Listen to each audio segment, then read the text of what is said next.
Tim penjangkauan Dinas Sosial Kota Palembang melakukan evakuasi terhadap salah seorang warga berinisial L yang tinggal di RT 56 di Jalan Pancausaha, Kelurahan Lima Ulu, Palembang yang diduga ODGJ lantaran kerap mengamuk dan membuat resah warga.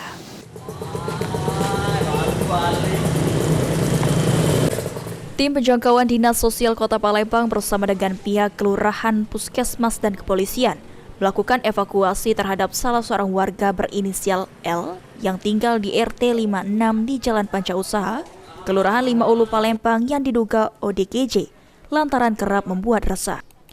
Dalam proses evakuasi tersebut, L sempat mengamuk, namun setelah dibujuk oleh suami dan petugas, akhirnya L menurut untuk naik ke mobil patroli di penjangkauan Dinas Sosial Kota Palembang. Jadi ini kau tuh tidak apa-apa, kau tuh sehat, tapi maksudnya diobati supaya kau lebih sehat. Kami antar lagi ke sini. Kau pacak ngurusi anak kau. Ingat kalau omongan anak kami nih, kami tidak kata jahat dengan kau. Itunya. Makan. Sudah ya.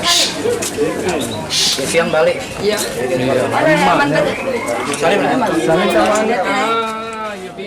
Lurah Lima Ulu Palembang Ahmad Afandi mengatakan evakuasi L dilakukan atas laporan keresahan warga lantaran L kerap melempari jendela rumah warga dengan batu. Evakuasi ini sendiri adalah yang kedua kali dilakukan. Lingkungan RT 56 ada warganya yang sempat ngamuk di lingkungannya, melempar batu di jendela kaca dan sedikit mengganggu kenyamanan warga. Jadi Bu RT-nya melapor kepada kami juga berkoordinasi dengan Puskesmas 340 untuk dilakukan penanganan. Senada Kasih Rehabilitasi Sosial Dinas Sosial Kota Palembang Enos Fredrik mengatakan, setelah berkoordinasi dengan keluarganya, L akan dievakuasi ke RSC Ernaldi Bahar untuk perawatan lebih lanjut.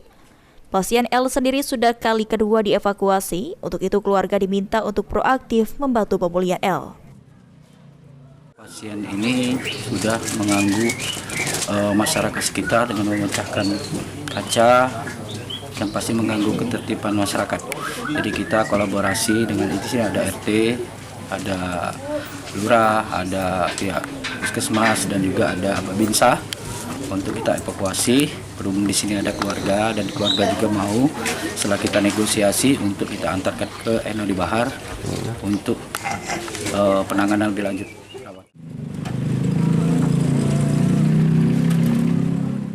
Sandi Pratama, PAL TV.